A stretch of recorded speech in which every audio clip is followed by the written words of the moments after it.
Welcome dear rockets, कैसे हैं आप सभी। आइए देखते मॉन्स्टर सीरीज का पार्ट 44। दोस्तों इसके 4 या 5 पार्ट्स बचे हुए हैं बस। अब पिछले पार्ट्स के लिंक्स आपको नीचे डिस्क्रिप्शन में मिल जाएंगे, उनको जाकर जरूर देखेगा। और आप बताइए यार सीरीज कैसी लग रही है।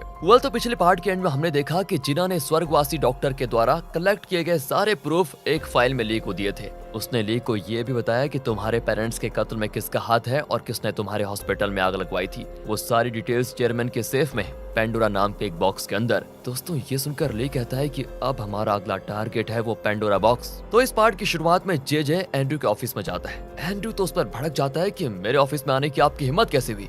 जे चिल्लाता है कि मुझे पेंडोरा बॉक्स दे दो वरना तुम्हारा जीना हराम कर दूंगा, बता रहा हूँ। पर दोस्तों एंड्रू साफ इनकार कर देता है कि उसमें कई सीक्रेट छुपे हुए हैं और उनका सेफ ही रहना बढ़िया है, उसे तो मैं आपको देने से रहा। इतने में जीना वहाँ पर आ जाती है। उसको देखकर तो एंड्रू के पसीने छूटने लगते हैं और वो चिल्लाता है कि जे को अंदर किसने अलाउ किया, इसको बाहर धकेलो। जे दोस्तों उसके पास जाकर कहता है कि तुम बहुत ही जल्द खुद मुझसे मिलने आओगे बेटा, कहकर वो चला जाता है। अब जीना पूछती एक बात बताओ, तुमने तो जे से नाता तोड़ दिया था ना, फिर ये यहाँ पर क्या लेने के लिए आया था। एंड्रू दोस्तों झूठ बोलता है कि वो मेरी माँ के मामले में मुझे धमकाने आया था। खैर वो समय तुम्हें बाद में बताऊंगा, पर तुम यहाँ पर क्यों। वो कहती है मुझे पता चला कि चेयरमैन के सेफ में एक पेंडोरा बॉक्स है जिसमें कई इंपॉर्टेंट फाइल्स हैं। तुम तो उस सेफ के बारे में जानते होंगे ना। मुझे एक्चुअली अपने भाई के कत्ल के बारे में कुछ इन्फॉर्मेशन निकालनी है जो कि उसी पेंडोरा बॉक्स में है। क्या तुम मुझे वो फाइल निकाल कर दे सकते हो। एंड्रू दोस्तों ऐसी एक्टिंग करता है जैसे वो पेंडोरा बॉक्स नाम की किसी चीज के बारे में कभी जानता ही नहीं है। वो कहते हैं देखो अगर मुझे सेफ में वो फाइल मिला होता तो मैं तुम्हें जरूर बताता ना। जिना भी दोस्तों चली जाती है ये सुनकर। और ये एंड्रू का बच्चा ना अपना सेफ खोलता है तो हमें पता चलता है कि पेंडोरा बॉक्स के सारे फाइल्स एंड्रू ने निकाल कर अपने सेफ में रख लिए हैं। वो अपने असिस्टेंट को बताता है कि अगर मैंने ये फाइल्स जिना को दिए तो जे मुझे अपनी कंपनी के लिए फंड्स बिल्कुल नहीं देगा, और जब मुझे फंड्स मिल जाएंगे और मेरी कंपनी थोड़ी स्टेबल हो जाएगी तब मैं ये फाइल्स जिना को दूंगा। दूसरी ओर दोस्तों चेयरमैन और नेल की मीटिंग होती है। चेयरमैन कहता है कि कल मेरी सर्जरी होने वाली है, उसमें मुझे कुछ भी हो सकता है, इसलिए मैं तुमसे मिलना चाहता था। वैसे दोस्तों इन दोनों के बीच तो अलग ही कोल्ड वॉर चल रहा है, हम तो जानते ही है ना। तो नेल कहता है ठीक है, आज तक तुमने मुझे बहुत अंडरएस्टिमेट किया है, लेकिन मुझे तुम्हारी हालत देखकर बहुत बुरा लग रहा है सच बताऊं तो। और मैं चाहता हूँ कि तुम जिंदा रहो और मुझे जीतते हुए देखो, और अगर ऐसा नहीं हुआ ना तो जीत कर भी मुझे कुछ खास खुशी नहीं होगी। देखते हैं तुम्हारी किस्मत कैसी है। ये कहकर वो चला जाता है दोस्तों।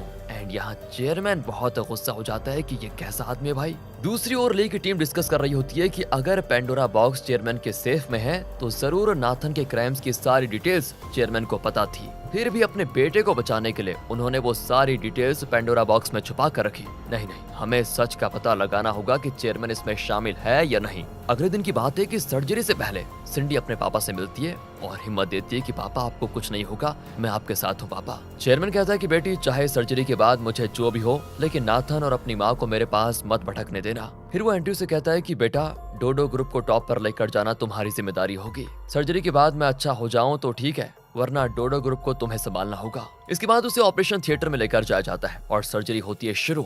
बाहर सभी टेंशन में वेट कर रहे होते हैं। तब एंड्रू को बॉबी का कॉल आ जाता है जो हॉस्पिटल के बाहर वेट कर रहा है। इनके प्लान के मुताबिक दोस्तों चेयरमैन की सर्जरी के तुरंत बाद वो उसे किडनैप कर लेंगे। पर दूसरी ओर ली भी अपनी टीम से फोन पर बात करता है क्योंकि वो बॉबी पर नजर रखे हुए हैं। हॉस्पिटल के बाहर बैठे होते हैं। इनके अलावा नाथन भी अपनी कार में बैठा है और वो बॉबी को कॉल करके कहता है कि ठीक वक्त पर पापा को किडनैप कर लोगे ना, कहीं कोई गड़बड़ तो नहीं होगी। बॉबी कहता है कि हाँ कर लूंगा, टेंशन क्यों लेते हो। कॉल कट करके वो कहता है कि हाँ एक नंबर का उल्लू आदमी है, सोचता है कि मैं इसके लिए काम कर रहा हूँ, ये तो जानता ही नहीं कि मैं तो एंड्रू के लिए काम कर रहा हूँ। और दोस्तों तब उन्हें नर्स कॉल करके कहती है कि सर्जरी अभी खत्म हुई है, तुम लोग किडनैप करने के लिए तैयार रहना। फिर सर्जन बाहर आकर बताते हैं कि सर्जरी हो चुकी है, वो बिल्कुल ठीक है, डरने की कोई बात नहीं, वक्त के साथ साथ नॉर्मल हो जाएंगे वो। ये सुनकर सभी बड़े खुश होते हैं दोस्तों। एंड्रू खुश होने की एक्टिंग करता है पता है, लेकिन सच में यार सबसे ज्यादा खुशी तो सिंडी को होती है। उसने सुबह से कुछ नहीं खाया होता है। वो कहती है ली से मैं खाने जा रही हूँ, तुम भी आ जाओ। पर ली कहता है देखो मुझे एक अर्जेंट काम है, तुम जाओ।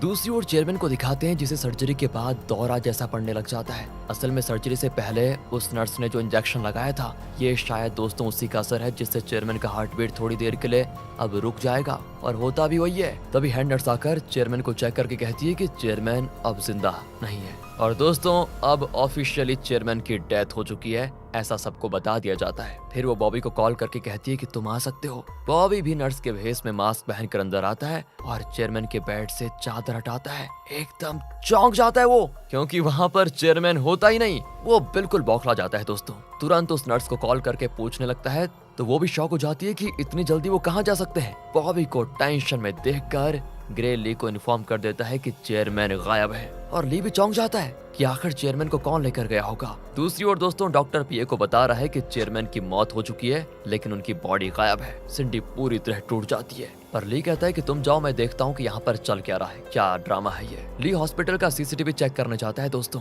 बाहर एंड्रयू बॉबी की धुलाई कर रहा होता है कि सच बताओ मेरे पापा को तुम कहाँ लेकर गए। वो तो रोने लग जाता है कि मैं सच बोल रहा हूँ, जब मैं कमरे में गया तो वहाँ चेयरमैन था ही नहीं। एंड्रयू कहता है सच बोलो, तुमने जरूर पापा को नाथन के हवाले किया होगा। पर बॉबी बार बार कहता है कि मैं सिर्फ तुम्हारे लिए काम करता हूँ, प्लीज मेरा विश्वास करो। और दोस्तों इतने में नाथन बॉबी को कॉल करके चिल्लाता है कि अबे मेरे पापा को कहाँ लेकर गए तुम लोग। दोस्तों यहाँ एंड्रयू को यकीन हो जाता है कि चेयरमैन को नाथन ने नहीं किसी और ने किडनैप किया है। फिर वो सीसीटीवी में देखते हैं कि मास्क पहना हुआ कोई चेयरमैन को व्हील चेयर में बिठाकर लेकर जा रहा है। ली तो एंड्रयू से पूछता है क्या तुमने चेयरमैन को किडनैप किया। एंड्रयू उल्टा उससे पूछता है कि कहीं तुमने पापा को किडनैप तो नहीं किया। एंड यहाँ जिना की कुछ समझ में नहीं आता दोस्तों। तब ली कहता है कि देखो मैं तुम्हारी असलियत के बारे में यहाँ बात नहीं करना चाहता क्योंकि जिना यहाँ पर खड़ी है, सुन लो मेरी बात। एंड्रयू कहता है कि जिना इतनी ना समझ नहीं है कि तुम्हारे झूठ पर वो यकीन कर ले, इसलिए तुम कुछ भी कह लो, मुझे कोई डर नहीं। अच्छा बेटा, तो क्या जिना जानती है कि तुम्हारा गैंगस्टर बॉबी के साथ कनेक्शन है। ये कहकर ली चला जाता है दोस्तों। और अब एंड्रयू चौंक जाता है कि जिना को क्या जवाब दूं। वो कहता है कि अरे ये पागल, तुम इसकी बात पर विश्वास मत करना, वो तो बिजनेस के सिलसिले में बॉबी मुझसे मिलने आया था, मेरा और उसका कोई कनेक्शन नहीं है। दूसरी ओर चेयरमैन की वाइफ कहती है देखो अब वो मर चुके हैं, बॉडी नहीं मिली तो क्या हुआ, हम उनका फ्यूनरल करवाएंगे। दोस्तों बताओ यार कैसी औरत है ये सुनकर सिंडी भी चौंक जाती है। एंड्रयू कहता है कि ये आप क्या कह रही हैं, अगर हमने ऐसा किया तो डोडो ग्रुप का मार्केट पूरी तरह से डाउन हो जाएगा। चेयरमैन की वाइफ फटाक करके उसके गाल पे लाल करते हुए कहती है क्यों क्यों डर गए क्या, अगर फ्यूनरल हुआ तो उसकी प्रॉपर्टी से फूटी कौड़ी नहीं मिलेगी तुम्हें, यही डर है ना तुमको। पर उन्होंने तुम्हें अपने परिवार के सदस्य के तौर पर रजिस्टर भी नहीं किया था, तुम क्यों बीच में आ रहे हो, फिर तुम्हें प्रॉपर्टी कैसे मिल सकती है ये बताओ। और अब ये सारी प्रॉपर्टी मेरी है समझे, और अब देखो मैं किस तरह तुमसे बदला लेती हूँ। एंड्रयू की बोलती बंद चुपचाप बाहर चला जाता है। और अब नाथन का असिस्टेंट जो अब एंड्रयू के साथ काम कर रहा है वो पूछता है कि आपने जो नकली वसीयतनामा बनाया उसके मुताबिक तो सारी प्रॉपर्टी आपको ही मिलेगी ना। एंड्रयू कहता है कि अरे देखो जब तक ये लोग अपने आप उस सेफ को खोलकर वसीयतनामा नहीं देख लेते तब तक हमें उसके बारे में बात भी नहीं करनी है और ना ही ये दिखाना है कि हमें उसके बारे में कुछ पता है, इसलिए अब से चुप रहो और आगे आगे देखो होता है क्या।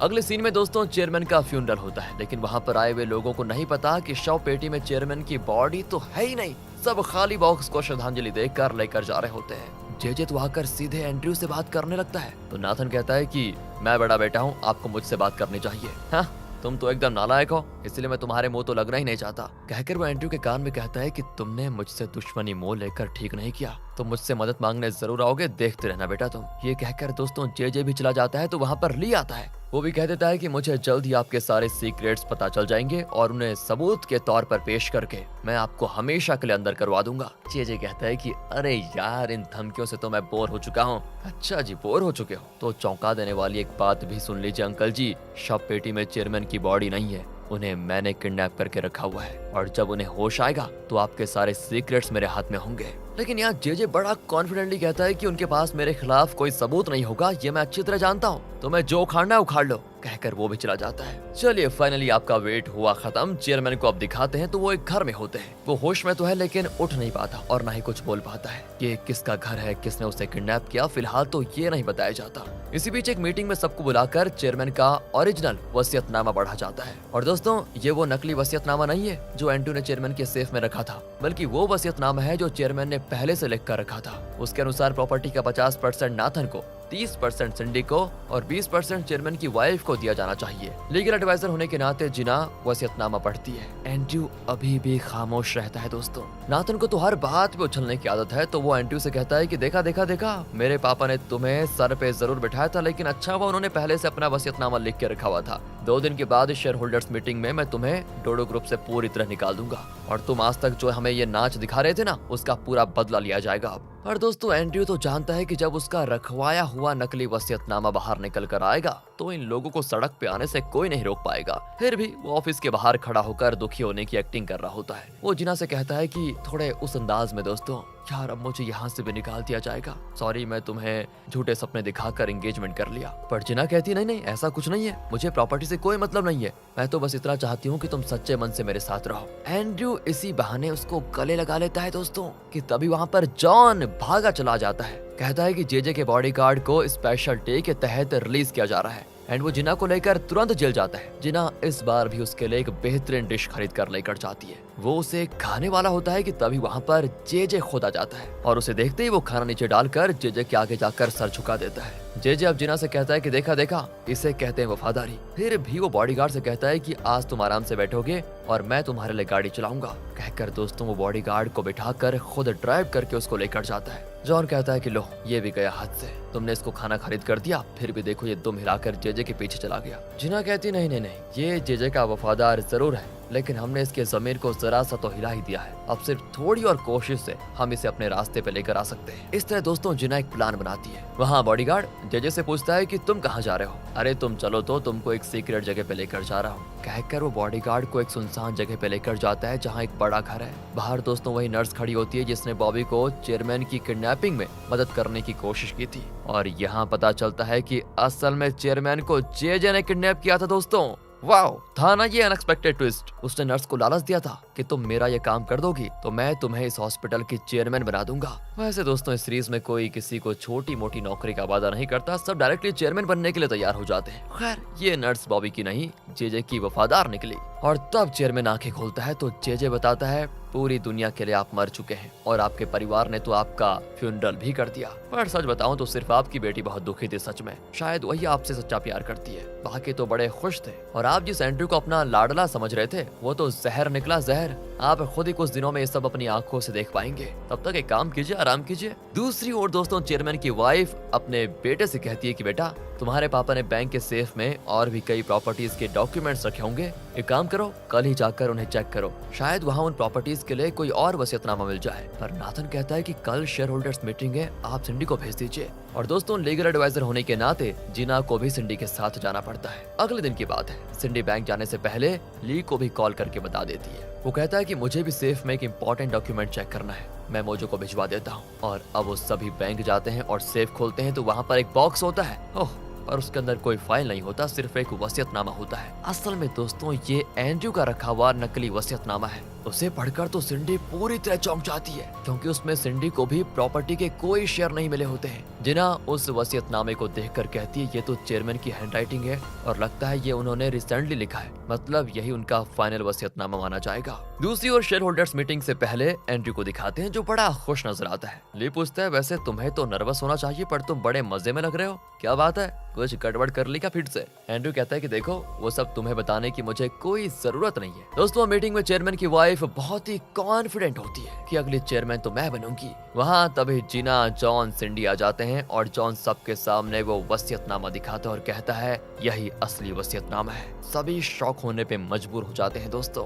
जिना उसे सबके सामने पढ़कर सुनाती है कि मेरी वाइफ और मेरे बेटे ने मेरे खिलाफ बहुत कुछ किया, इसलिए मेरी प्रॉपर्टी में से उन्हें 1% नहीं दिया जाएगा। मेरी बेटी ने भी कई बार मेरा अपमान करवाया, इसलिए उसे मैं सिर्फ एक घर देता हूँ। अपनी बाकी की सारी प्रॉपर्टी मैं एंड्रयू को देना चाहता हूँ और वही डोडो ग्रुप को चलाएगा। सोचिए दोस्तों नाथन के सर पे कितना बड़ा पहाड़ टूटकर गिरा होगा। वो एंड्रयू को पकड़कर चिल्लाता है कि बताओ ये सब तुम्हारा क्या धराया है ना। एंड्रयू का फोन गिर जाता है और सीधे जिना के पास जाकर रुकता है। चेयरमैन ये सारी न्यूज देख रहा होता है दोस्तों। उसकी फोटो क्लिक करके बॉडीगार्ड अब जेजे को भेज देता है और यहाँ ये वसीयतनामा का ड्रामा देखकर ली को यकीन हो जाता है कि पक्का एंड्रयू ने कोई नकली वसीयतनामा बनवाया और उसी ने उसे बैंक के सेफ में रखा है। ली जान गया था कि कुछ दिन पहले एंड्रयू चेयरमैन के बैंक सेफ को एक्सेस कर चुका था। इस तरह दोस्तों ली ने बिल्कुल ठीक गैस कर लिया था। मीटिंग के बाद जिना बाहर आती है तो उसके पास एंड्रयू का फोन होता है जो उस वक्त वहाँ पर गिर गया था जब मतलब नाथन और उसके बीच हाथापाई हुई थी। किसके बीच? एंड्रयू के बीच। तो उसमें जेजे का मैसेज देखकर जिना चौंक जाती है। वो मैसेज खोलती है तो अंदर चेयरमैन की फोटो होती है दोस्तों। जिना को शॉक पे शॉक लग रहा होता है। इतने में एंड्रयू का असिस्टेंट आता है तो जिना उसे ऐसे फोन देती है जैसे कि उसने कुछ देखा ही नहीं। और यहाँ पर एंड्रयू, चेयरमैन की वाइफ और नाथन, इन सब की एक मीटिंग होती है। नाथन कहता है कि मैं तुम पर केस करूंगा कि तुमने धोखे से मेरे पापा से ये वसीयतनामा लिखवाकर पूरी प्रॉपर्टी अपने नाम कर ली है। एंड्रयू कहता है कि केस तो मैं करूंगा तुम दोनों पर, क्योंकि आप लोगों ने पापा की जान लेने की कोशिश की थी, भूल गए क्या? उनके मेडिसिन बदल कर उनको मार डालने की कोशिश की थी, उसका भी प्रूफ है मेरे पास। अब बोलो, लीक कर दूं क्या उसको? चेयरमैन की वाइफ दोस्तों शॉक हो जाती है, कुछ कह नहीं पाती। उसके बाद एंड्रयू का असिस्टेंट उसे उसका फोन लौटा देता है, तो उसमें चेयरमैन की फोटो देखकर एंड्रयू की हालत खराब। ये सब जिना देख रही होती है दोस्तों कि एंड्रयू का क्या रिएक्शन है, और तब जेजे कॉल करता है और कहता है, क्यों बेटा, कैसे लग रहे हैं तुम्हारे प्यारे पापा उस फोटो में? मैंने कहा था ना कि तुम्हें मेरी मदद की जरूरत पड़ेगी पड़ेगी पड़ेगी, पड़ गई। देखो मैं लोकेशन भेज रहा हूँ, वहाँ पर हाजिर हो जाओ तुरंत। दोस्तों ये सब कुछ देखकर अब जिना परेशान हो जाती है कि मैं कहाँ किसके चंगुल में फंस रही थी। तब उसे ली की बात याद आती है कि एंड्रयू जेजे से भी खतरनाक जंतु है, उससे बच के रहना। जिना को भी शक होने लगता है कि एंड्रयू उससे झूठ बोल रहा है और इमोशनल ब्लैकमेल करके उसको धोखा दे रहा है। सच जानने के लिए वो एंड्रयू को धीरे धीरे फॉलो करने लग जाती है। तो एंड्रयू एक होटल में जाकर जेजे से मिलता है और उस कमरे के बाहर जिना खड़ी होकर उनकी बातें सुनती है। अचानक ली पीछे से आकर उसका मुंह बंद कर देता है और उसे दूसरे कमरे में लेकर जाता है। असल में बॉडीगार्ड वहाँ पर आ गया था दोस्तों, इसलिए ली ने जिना को बचाने के लिए ऐसा किया था। अगर बॉडीगार्ड ने जिना को देख लिया होता तो बड़ी मुसीबत हो जाती। ली उससे कहता है कि देखो, अब इतना कुछ हो जाने के बाद भी मैं एंड्रयू को तुम्हें और धोखा नहीं देने दूंगा। जिना शॉक में उसको देखती रह जाती है और यहाँ पर होता है पार्ट 44 का दी एंड। इसके बाद जिना क्या फैसला लेने वाली है, एंड्रयू की क्या हालत होगी, चेयरमैन का क्या होगा, ये सब जानने के लिए इंतजार कीजिए अगले पार्ट्स का, क्योंकि दोस्तों अब मात्र 5 पार्ट्स बचे हुए हैं और फाइनल ड्रामा खत्म होने वाला है। इंतजार कीजिए आप और वीडियो को लाइक और शेयर ज्यादा कीजिए। तब तक के लिए ध्यान रखिए अपना। Thanks for watching.